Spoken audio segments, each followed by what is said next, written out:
थामथि खोलोबाव जानो गोनां 1 नं लकसभा बिसायख'थिनि समा गेजेराव माखासे सानल' दंसै। बेबादि समाव खुंथायाव थानाय राजखान्थियारि हानजाजों लोगोसे बिटिआर हालामनि मैखोम बेरेखा हानजा बिपिएफ आरो लोगोसेनो गुबुन गुबुन राजखान्थियारि हानजाफोरा गावबा गावनि हानजाखौ गोख्रों खालामनाय नोजोरजों फोसावदिंनायखौ गोख्रोंनिफ्राय गोख्रों खालामदों। बे समावनो जिएसपि हानजानि बिजाथि बिनिता दिखाया बिसायख'थियारि फोसावदिंनायजों लोगोसे रायजो राजानि खाथियाव हाबस'नायखौ नुनो मोन्दों।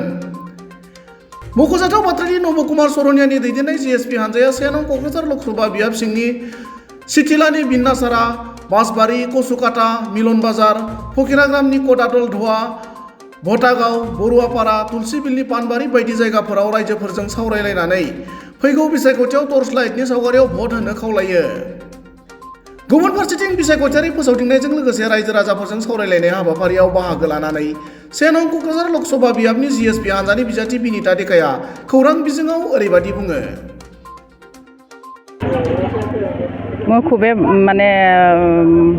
আনন্দিত কি জিএছপি দলৰ পৰা মই বিনিতা ডেকা লোকসভা 1 নং কোকৰাঝাৰ লোকসভা ইলেকশ্যনত থিয় হৈছোঁ। এতিয়ালৈকে যিমানখিনি গ্ৰাছৰুট লেভেল যিহেতু আপোনালোকে গমেই পায় কোকৰাঝাৰ ডিষ্ট্ৰিক্ট যোনটো সমষ্টি বহুত বৃহৎ সমষ্টি। তো যেতিয়াৰ পৰা ইলেকশ্যন নমিনেশ্যন আমাৰ একচেপ্ট হৈছে তেতিয়াৰ পৰা আমি গ্ৰাছৰুট লেভেলত আমি কেম্পেইনিং কৰি আছোঁ। কেম্পেইনিং কৰি গৈ from Baksa district two till Jamduar হওক, আপোনাৰ শ্ৰীৰামপুৰ হওক, আমি নতুন সমষ্টি গৈছোঁ পৰ্বতজৰা, আৰু এতিয়া আহি পাইছোঁ আমি ফকিৰাগ্ৰাম। তো দেখিছোঁ মানুহবোৰ বহুত আশাবাদী, আৰু সেই ঢৌটোৱে আছে 2014 চনত যি ঢৌ আছিলে, আৰু আমি অলৰেডি উইনিং ষ্টেটত আছোঁ। ভাবিছোঁ কি এইবাৰ 2014 যেনেকৈ নব কুমাৰ শৰণীয়াই যেনেকৈ হৈছিলে জিকিছিলে, তো তাতকৈ বেছি ভোটত জিকিম বুলিহে ভাবিছোঁ। ৰাইজলৈ কিবা মেছেজ দিব লাগিব? ৰাইজলৈ মেছেজ এইটোৱে দিম কি আমাক বড়োলেণ্ড নালাগে, আৰু সেইখিনিয়ে।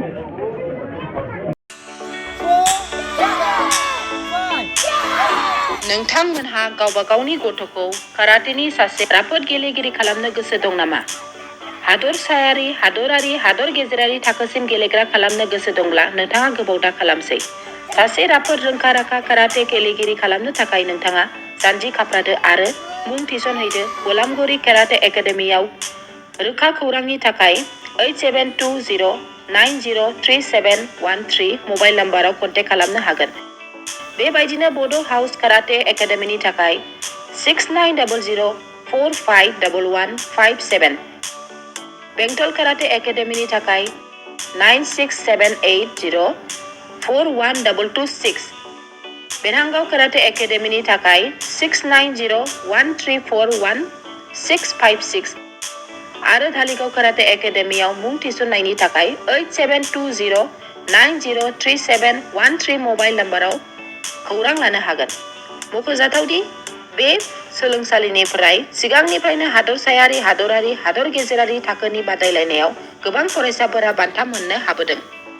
बे मुंख'नाय फोरोंसालियाव रोंग'थि गोनां फोरोंगिरिया फोरोंथाय होनानै नोंथांनि गथ'खौ सासे राफोद काराटे गेलेगिरि सोरजिनायाव मदद आरो जाफुंसार खालामगोन। अब्ला मानोथो गोबाव खालामनो? थाबैनो नोंथांमोनहाबो नोंथांनि गथ'खौ मुं थिसनहैदो।